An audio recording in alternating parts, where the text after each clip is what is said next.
Hello to all our lovely listeners and members, it's Laura. This spring we have blossomed from the Laura Flanders Show into Laura Flanders and Friends, and we're celebrating as our community and crew grow. We'll be bringing you more journalists, reporters and storytellers with the support of more listener donors like you. Every week, many of you show up and contribute to make our programming possible, and it is only through the power of community that we can drive real and lasting change. Today, I am asking you to join us in this collective effort by donating to our fund drive at lauraflanders.org/donate. Your contribution makes a difference, we promise. Please make a one-time donation, or better yet, make it monthly by going to lauraflanders.org/donate. Donate today to support independent journalism, keep us advertising free, and keep us doing this work. Together we can create a more just, equitable, and informed world. Now on with this week's show. Objectivity is important when we say that, someone has been killed by police, that there's been sexual assault, that there's climate emergency. We're saying that as facts. We're not saying that's somebody's opinion. They actually don't need or want evidence. People want to believe what they want to believe sometimes. This sort of arguing toward the lowest denominator does not serve us. They committed mutiny and then they drowned themselves because they said, we would rather drown ourselves than become enslaved. That's a huge act of resistance. That's something we didn't learn about in school. It's a cliché to say that the richest corporate media operate in a bubble, in their own specific reality and out of touch with the majority of the country. A lot of the journalists went to the same schools and live in the same neighborhoods as the politicians and profiteers on whom they report. It's a cliché, but it's also largely true, and it's barely changed in the last 50 years. Still, there is hope. Today's guests are breathing new life into the world of commentary and journalism. Chenjerai Kumanyika is a professor at NYU and prolific audio journalist with podcasts including Uncivil and Seeing White, and a forthcoming series about the New York Police Department. From Georgia, we're joined by Neesha Powell-Ingabire, a journalist and organizer, director of popular education at Press On, which is a Southern media collective dedicated to movement journalism. She's also the author of a memoir coming out this September called Come By Here. Finally, coming to us from New Orleans, Mary Annaïse Heglar is an essayist and podcaster who covers climate with two new books, one a novel titled Troubled Waters and the other a children's book that just now moved me to tears. Welcome, Mary, Neesha, Chenjerai. It is a pleasure to have you all with me. I have to start with you, I think, Chenjerai. With student protests happening all around the U.S. We got a lot of generational shift in conversation going on. You're in New York. What are you seeing on campus? And what are you seeing amongst your peers? This has become a national movement. We've seen students across the country not only speaking out against the country's, support of Israel's, Biden's support of Israel's war on Gaza and on Palestine, but also questioning their university's investments and demanding divestment, and specifically using an encampment strategy. And so we've seen that not only on our campus here at NYU, but also, Columbia obviously has been very much in the headlines about this, but CUNY, Fashion Institute of Technology. I think one thing that makes this a little bit different from some other movements is the degree to which faculty have become involved. At our campus, we decided that as faculty, we weren't going to simply let the NYPD come onto our campus and arrest our students, that they would have to also engage with us. And we felt that while the students are in the lead, it was our role to share their vulnerability. The bubble effect has been super obvious. I think if you look at your, commercial media coverage, you might think that the protests are only happening in New York and maybe LA and maybe a few other places. But as you point out, Chenjerai, they are happening everywhere. Turn to social media and local media and you get a very different story. Mary, I know that you've been conscious of what's happening there in New Orleans. Tulane has seen its own encampment protests, right? They have. It was cleared out pretty quickly before I was able to get down there. I'm not teaching this semester, but I did hear from a few of my students from last year about the repressive way that the university handled it. And so there was a quick moment here in New Orleans where there was a as far as we know, was the first encampment that was not at a university down at Jackson Square in the French Quarter. So the movement for Free Palestine in New Orleans has been extraordinarily strong. And I think that has to do with the fact that there's a pretty big Palestinian community here. So yeah, it's definitely not all contained in New York and California, and not all contained on university campuses. I think it's important we keep that in mind. Coming to you, Neesha, this is, I'm imagining, where Press On really comes into its own. I mean, you've got a lot of stories you're looking at. How are you prioritizing, and where are you seeing the biggest contrast between what you're doing and what you're seeing in the commercial press? Yeah, so it's so exciting to see what the student journalists are doing down south. We've seen at Emory University in Atlanta, University of Georgia, the student encampments happening there. And at Press On, we've been talking about the differences between how the students are treated by the police and faculty. It seemed like they cracked down super, super hard. Students everywhere are being brutalized, but it only took, a matter of hours for the students at Emory to be cracked down on, pepper spray, violence. At UGA, my own alma mater, I've seen that students of color have been were targeted by police more than other groups of students. So, and that's what we're seeing. We're not seeing a lot of negotiations and things like that, like the schools up north. And so that's a marked difference that we've seen.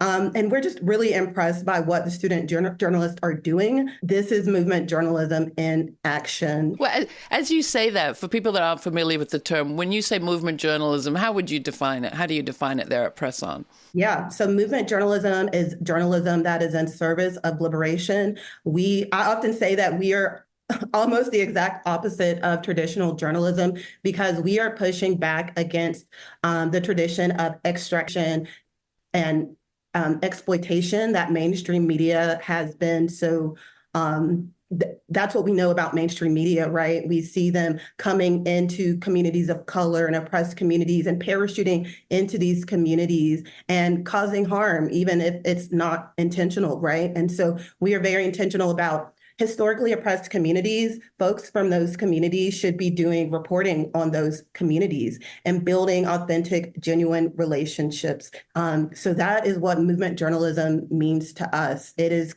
engaging with communities and making sure that folks from oppressed communities are able to become journalists. Chenjerai, coming to you, how are you using this moment with your students to teach about these questions? I mean, this objectivity idea has never, in my view, been true or accurate, has always been deployed with certain particular political motivation. And now you've got, as Neesha was just saying, students reporting on what is happening on their very own campuses and sometimes being the only people with the access to do so. I imagine it's bringing up some really interesting teaching and learning moments there among the students. Absolutely. And I just want to co-sign what Neesha said about movement journalism. One thing about, you look at the history of the Black press, we didn't have the luxury of being able to report and to sort of somehow separate that from advocacy when you have people reporting while slavery is still legal in the country, while all kinds of Black people are being targeted in various kinds of violence, So we have a long tradition of advocacy journalism. And, what I teach my students is that I say objectivity is important. And the reason why I say it's important is because when we say that, someone has been killed by police, that there's been sexual assault, that there's climate emergency, we're saying that as facts. We're not saying that as somebody's opinion. So in that respect, objectivity is important. But what I tell them is that the definitions of objectivity we've been getting, there's been so much violence done under the claim of objectivity, and that somehow that means that you can't have an analysis. That if your government is endorsing a war, you can't say that somehow. You have to kind of walk the middle line. And to me, that's not objectivity. That's just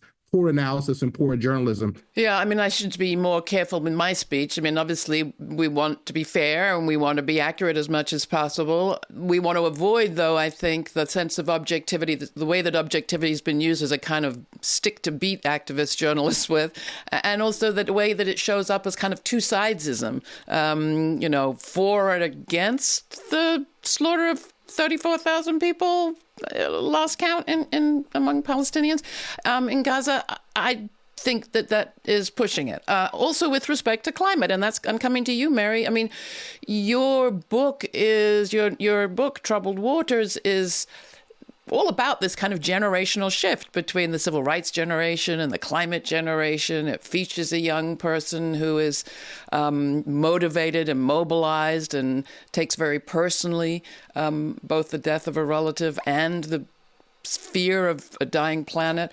How do you think about objectivity as an essayist, as a writer, as a polemicist, perhaps? The way I would best describe the novel, I think, is that it's about the climate change generation and the civil rights generation and the things that go unsaid between them. And I think, so in writing this novel is based a lot on, the civil rights narrative is based a lot on my family's history with school desegregation in Nashville, Tennessee. And to do that, I had to do a great deal of research, going into the archives and learning what that story really was, because the members of my family who participated are too traumatized to actually tell me the stories. I had to go learn them on my own. And in doing that, I found so many parallels to the way that we talk about climate change, or fail to talk about climate change, rather. So I would see people saying like, well, this is what the segregationists say, this is what the Black people say, and this is what the moderate says. And nobody's there to say like, but that's crazy though. Right? Like, so you have segregationists saying like, it's a mental disorder that Black people want integration or want equal rights, right? Like that was an actual argument that was treated as though it was valid. And it looks just as insane as somebody says, there is no climate change. And then here's all these scientists saying that there is. Let's just put them on TV and let them argue it out, right? And kind of similar to so-and-so says it's not a genocide. And then all of these genocide experts say that it is a genocide. And like you were saying with Palestine, that we've lost count, we've literally lost count. We've lost the counters in Palestine. And so I don't know what more evidence these folks need. And the truth is that they actually don't need or want evidence. People want to believe what they want to believe sometimes. And so this sort of arguing toward the lowest denominator does not serve us. This is Laura Flanders and Friends. You're listening to the latest in our Meet the BIPOC Press series.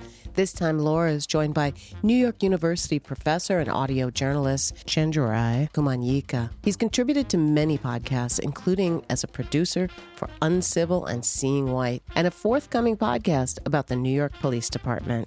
And joining us from Georgia is journalist, organizer, and author Neesha Powell-Ingabire. She's the director of popular education at Press On, a Southern media collective dedicated to movement journalism. Also joining us from New Orleans is a podcaster, author, and climate essayist, Mary Annaïse Heglar. You can find all of our Meet the BIPOC Press episodes in our archives at lauraflanders.org. This show airs on community radio and public TV stations across the country and as a free podcast. You can also watch the show at our website, lauraflanders.org. While you're there, please take a moment to subscribe to our newsletter. Subscribers receive information on all of our streaming events and web exclusives, including the podcast of our full uncut conversation from today's show. The discussion continues, but first, here's Be the Change by Nation Beat from their latest album, Archaic Humans, released on Rope a Dope Records.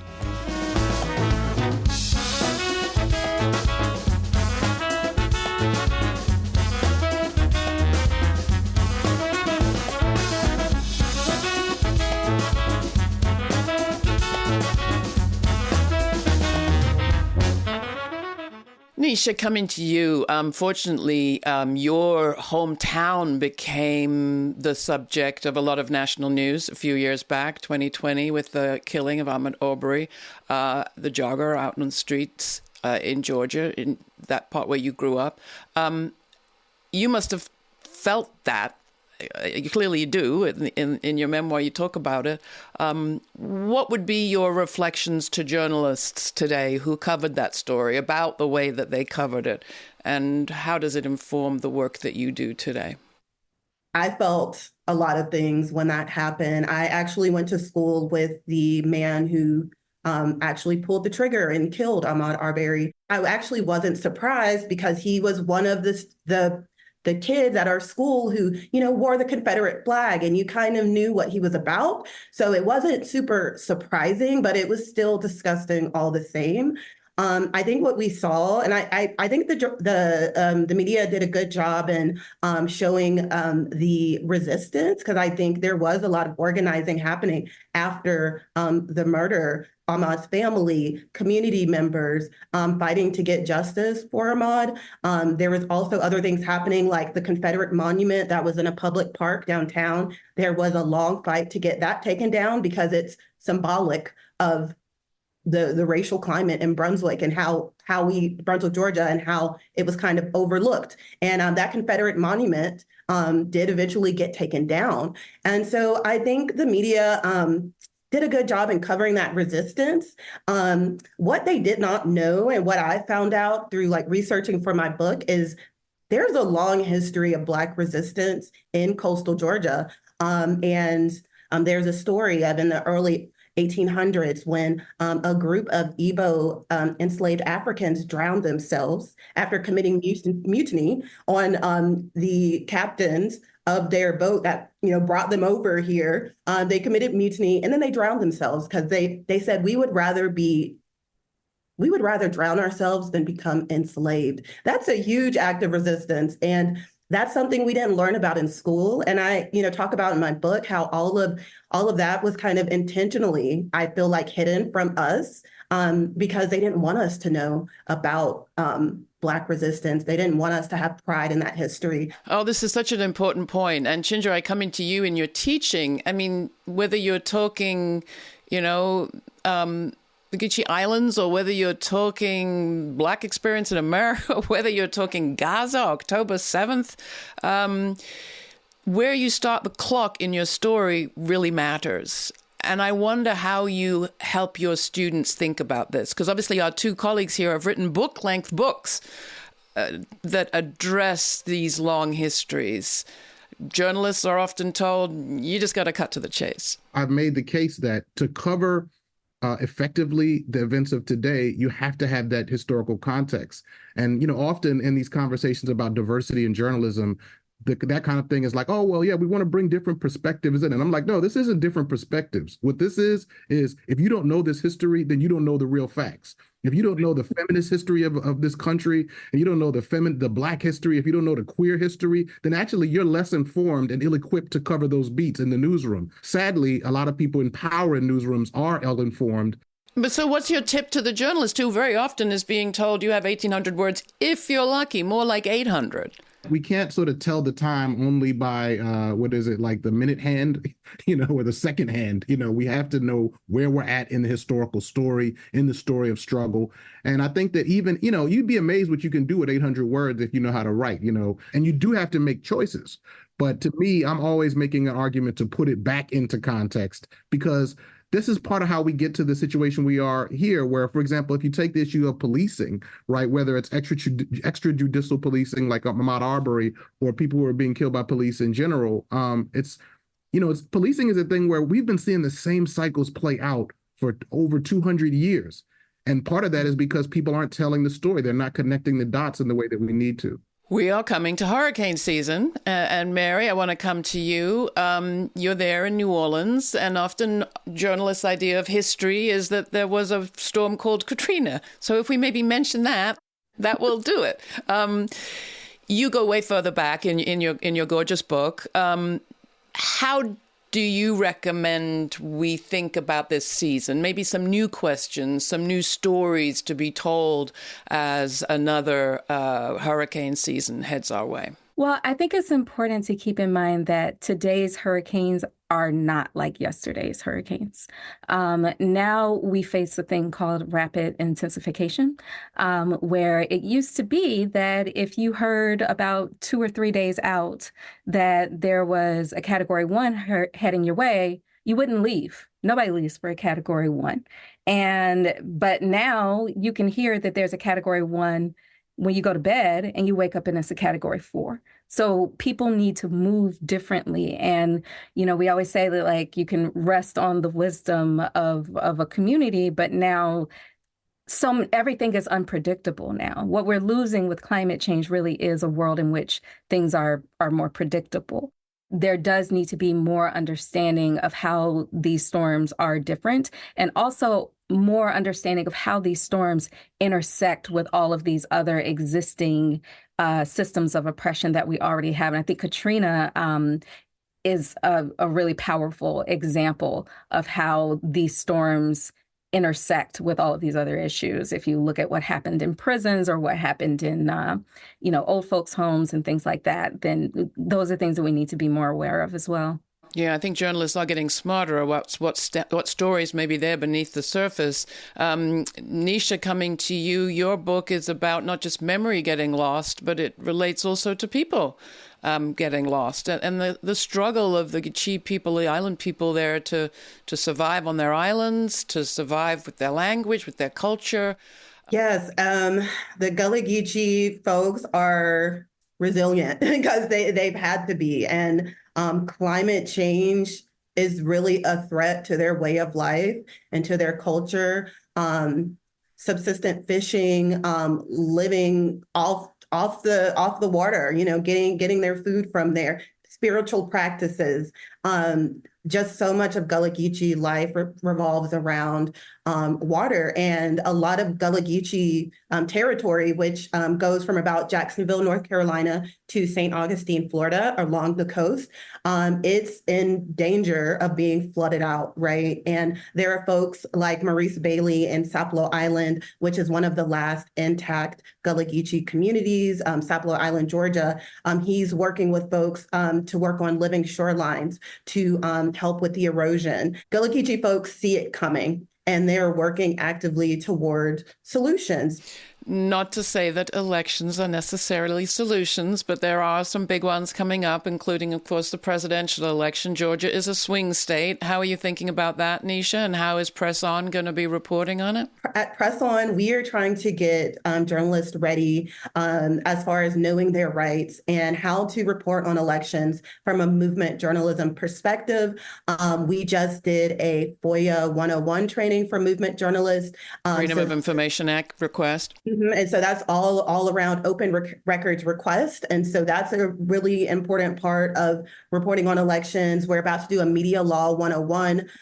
We are going to do how to report on elections through a movement journalism lens. And so, of course, we're not going to be like lobbying for particular candidates or anything like that, but rather training up movement journalists so they know their rights and they know different frameworks on how to report on these elections, because we know that a lot of the reporting is going to come from mainstream outlets. And so we want to make sure that our folks are reporting on it too. And we really we want people to collaborate on reporting and things like that. So we're really just making sure that folks have the tools to be able to report on these elections effectively, safely, and ethically. And we should say Press On is not just in Georgia, it's all across the South and the Gulf Coast region, right? Yes, that is correct. We are all across the South and also Puerto Rico. We support folks in Puerto Rico as well. All right. Chenjerai, you did a podcast, as you mentioned, on the history of democracy or lack thereof in this country, aspiration to, as we like to say. How are you approaching election coverage this year, and how are you feeling about the coverage so far? There's a sort of deluge of horse race style journalism that's already underway and headed our way, that doesn't really invite us to ask the kind of questions that we want to add, that we need to ask about where do people really stand on the issues, what are the issues, who's impacted by them. So one thing is to kind of cut through that sort of noise of the sort of election journalism machine with real questions. One thing I've really been focused on with younger journalists is they're coming into this information environment where there's all kinds of disinformation, misinformation. Now we have the prospect of deep fakes, like you can't, voice, it's hard to tell, is this actually someone's voice with AI? So there's all these dangers. And I think that for, younger journalists might be coming up in a world where some of this stuff is actually quite normal to them, to really just get to some basic journalistic values, like what is the truth? How do you get to it? How do you figure out where's a document that sort of, what are the ways you can verify that something happened, discipline of verification? They may sound like nerdy things, but I think that younger journalists are actually quite excited to realize that there is a way through. And for us to assert, like, yes, it's confusing, but ultimately we got to figure out what's true. Yeah, I have to say, I have to come up with something better than screaming at my television set as I watch the reporters who have so many resources at their disposal never leave the studio. It does seem to me one surefire way to know whether something actually happened is to be present where it's happening. And that gets to your point about not just covering the horses, racing around the track, but actually looking at the people in the stands. Coming to you, Mary, I have to say, Mary Annaïse, your book, the children's book, that is not the focus of our conversation here today. The novel Troubled Waters, I know is the focus, but this book, The World is Ours to Cherish, is really beautiful, and you made a very clear decision to emphasize the beauty that's still here, not just the horror that may be coming along or hitting some of us already now, and to lift up the beauty and the possibilities of this moment. And that, it seems to me, is your strategy for the next generation, but also an indication of your belief in the next generation. So could you share a little bit about that and about what you think is coming? The good, the bad, the ugly, the people? I got to say, nothing has made me feel less optimistic about climate change and our ability to stop it, to mitigate it, to deal with it than the genocide in Gaza. Because if we cannot come together to say that is wrong and that should stop, then I have so little faith in our ability to stop ecocide. I do believe in the next generation, but I also believe in all generations. So part of what I was trying to do with both the novel and the children's book is to dispel this idea of like the generations are against one another and climate change is the fault of the previous generation and the next generation is going to fix it all, right? I very intentionally wrote the book in such a way that children would be left with a sense of wonder about the world that we have, because the world that we have today is very beautiful. And the world that we're all mourning, these children have never known that world. And I also very intentionally, when I have the call to action, as we might call it in a book, to say that they will change the world too, I wanted to make it very clear that they won't do it alone. Well, it's beautiful, and I thank you for it. I want to thank you all for the work that you are doing, change making, and also, I think, cultivating love. I mean, as Che Guevara said, true revolutionary is motivated by great feelings of love. First, you have to love a thing in order to save it. And I think all of your work is helping us have more love in our media. So thank you for joining us.